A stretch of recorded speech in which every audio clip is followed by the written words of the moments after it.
Once we know how to handle a two-variable coordinate system, we are ready to join points and make lines on a graph. The objective now is to take a line from a graph and turn it into an algebraic equation, to go from a linear pattern to an equation. First, let's establish a normal linear situation.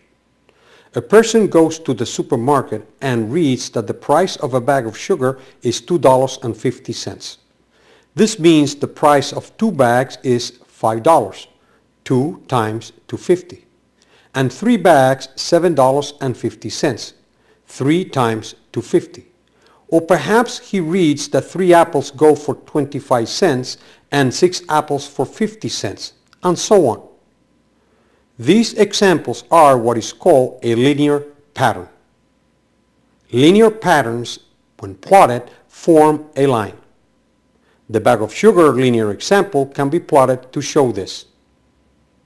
1 bag, $2.50. 2 bags, 5. 3 bag, $7.50. Notice how points form a straight line.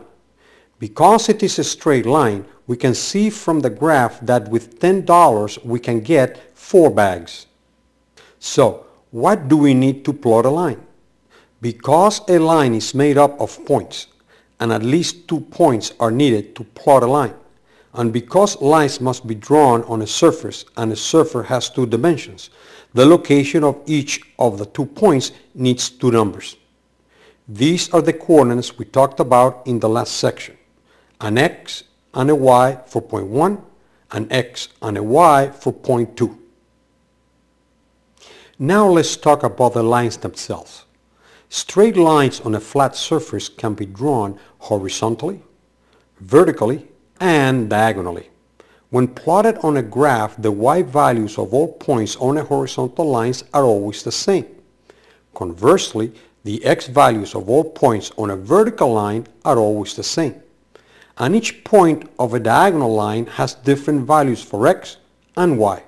So, to define or locate a straight line on a flat surface, it is best to show where the line crosses the vertical axis, the y-axis, and what the slope of the line is. The point where the line crosses the y-axis is called the y-intercept.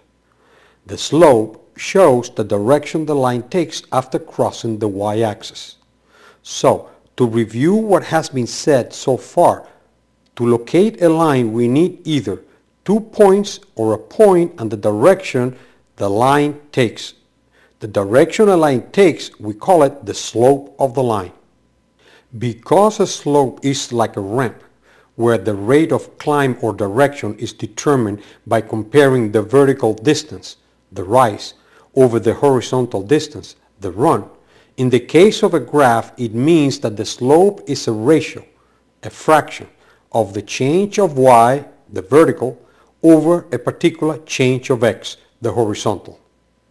For example, the diagonal line shown here goes through points -3, -4, and 1, 4, and has a slope of 2. The slope is 2 because for every time y climbs or changes 2 units, x moves to the right once. And this line has a slope of 3 because the change of y, the vertical distance, is 3, and the change of x, horizontal distance, is 1. And the slope of this line is 1 over 2 because the vertical change y is 1 and the horizontal change x is 2. And the slope of this line is 3 over 7 because for every time y changes 3, x changes 7. If you look at the animation, you will see how the slope changes from 0 when it is flat to 1 when it is 45 degrees, to undefined or infinite when the line is vertical, to -1 at 45 degrees again. It is negative now because it is climbing the other way, from right to left, and to 0 when it is flat or horizontal again. If you combine the values of the slope and the y-intercept, which is where the line crosses the y-axis, an equation can be written to show this.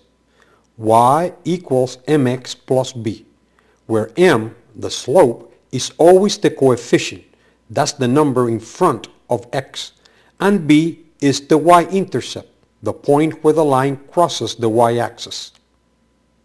For example, write the equation for the line whose slope is 3 and y-intercept 2. Slope equals m equals 3. Y-intercept equals b equals 2. We substitute. The answer is y equals 3x plus 2. Another example. Write the equation for the line whose slope is negative 3 over 2 and y-intercept is 5. M equals negative 3 over 2. B equals 5. The answer is y equals negative 3 over 2x plus 5. Still another example.